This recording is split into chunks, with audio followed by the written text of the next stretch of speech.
It's 11 minutes past 5. I have Mike Cook on the line from Creation Ministries International. And welcome back, Mike.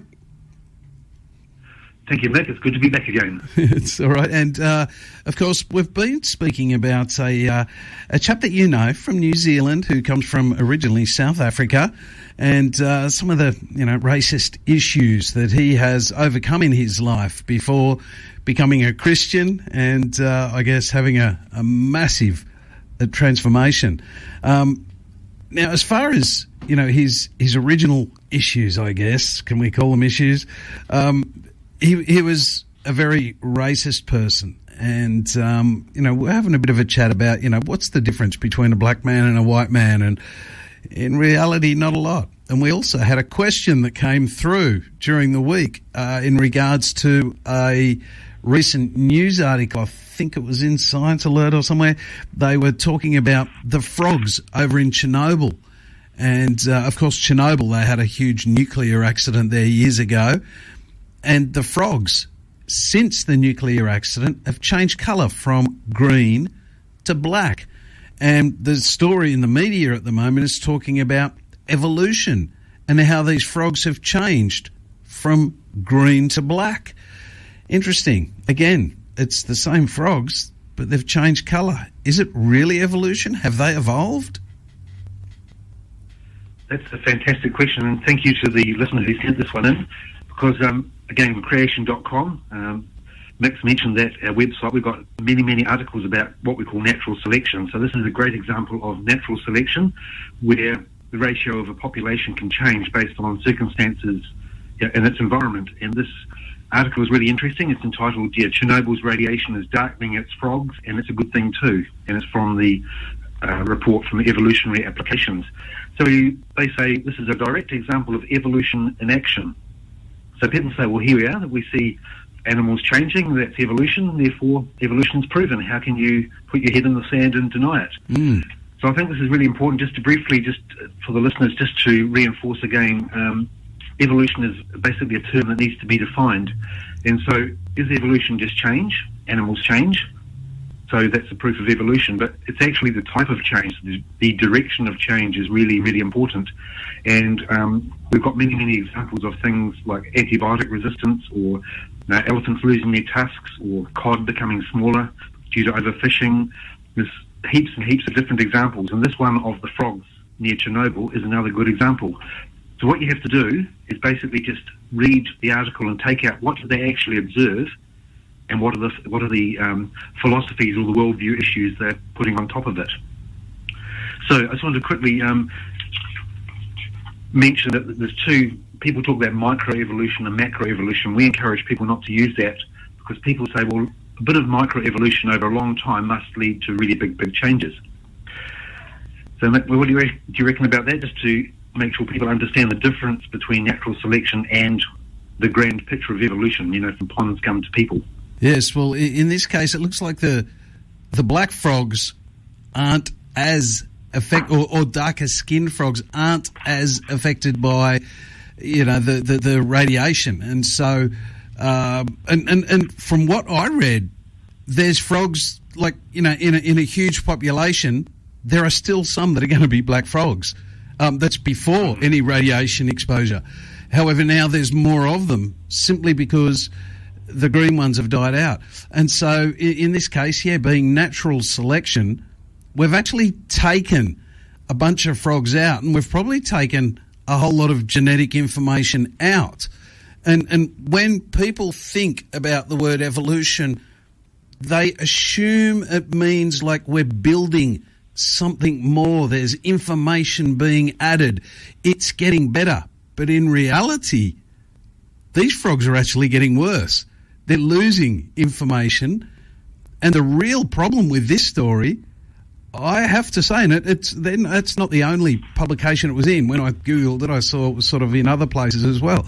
The problem is the media, or the journalists who originally wrote this story, confusing. Well, I don't know. Is it really them using the word evolution, or is it the way we perceive or assume evolution is growing something and it's getting better and bigger and more advanced, whereas reality, in this case is that these things are actually losing information. Is that correct?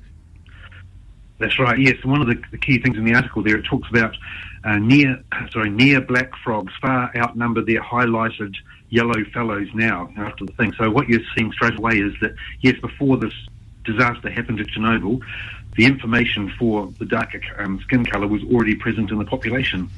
And this is quite a good way just to link back to what we talked about earlier about races. You know, within human beings, we all have melanin in our skin, which provides protection against UV radiation from the sun. Yep. And the same with these frogs. They have increased melanin, gives you some protection against radiation. But, of course, with people we say black and white, but in actual fact we're just different shades of brown. You know, some people have more melanin than others, but nobody's actually white or black. We're just different shades of brown. Same with these frogs. Some have more melanin expressed in their skin and other ones don't. And in the case of this selection pressure of the radiation, as you pointed out, Mick, the ones that had less melanin became more damaged, I guess, by the radiation and therefore were less able to reproduce. So the ratio has shifted towards the darker things. But it actually talks later in the article about the production of melanin can be metabolically costly. In other words, it uses more resources from your food and so on to actually produce this chemical. So you have an advantage, but overall you're less fit because you're having more resources wasted on making too much melanin. And that's what we find. All these examples of so-called evolution are either neutral or there's damage being done. So mutations damage, like radiation damages the DNA. So you end up with expressions that are different that cause a downward trend, like rust in your car, you know, building up generation after generation. You end up with our genomes are going downhill. But evolution says that pond scum eventually became people over billions of years of increased complexity being built by selection and natural selection. But we don't observe that. We just observe things slowly going downhill. Yep. Sure, some things may have a benefit, but they're not actually improving or becoming more specifically complex. Yeah. I know. I relate to those green frogs or the yellow frogs. I have the sort of skin that if I go out in the sun, which of course is solar radiation, I end up getting fried and end up red and burning, and it really doesn't go down well for me. So those frogs and I are on the same page there. It is 19 minutes past 5. You're on 94 Creation Ministries International. Mike's in New Zealand. He's been talking to us today, well, I guess a lot about the melanin in our skin and how little difference there is between any of us that have different skin colours. And same goes for frogs. It is indeed, yeah. And again, we've talked a lot about melanin and so on, but again, I want to reinforce again in the last segment we have for our amazing listeners out there. There's one article I can really promote on creation.com that sums up this whole thing, explains it in a really excellent way with an analogy of a train journey. So if you go to creation.com and you type in train, T-R-A-I-N, from a New Zealand accent, train on into the search engine, the first one that comes up is called The Evolution Trains Are Coming. Going in the wrong direction. And it talks about this thing we see change in populations, but it's the wrong kind of change to take us onwards and upwards from, you know, bacteria all the way up to humans over billions of years. So we see changes. So natural selection takes away from what already exists. It doesn't create new specified information. And mutations just damage and break things. So that's a really, really easy to understand, a brilliant example of why the change we see, yes, things do change, but they're going in the wrong direction for evolution. It's one of the major difficulties with evolutionary theory is this, what we observe versus what the theory says. Yeah. Have you ever seen, just once ever, something going in the right direction, well, what we call it the right direction, in the direction where it's actually gaining, you know, much information?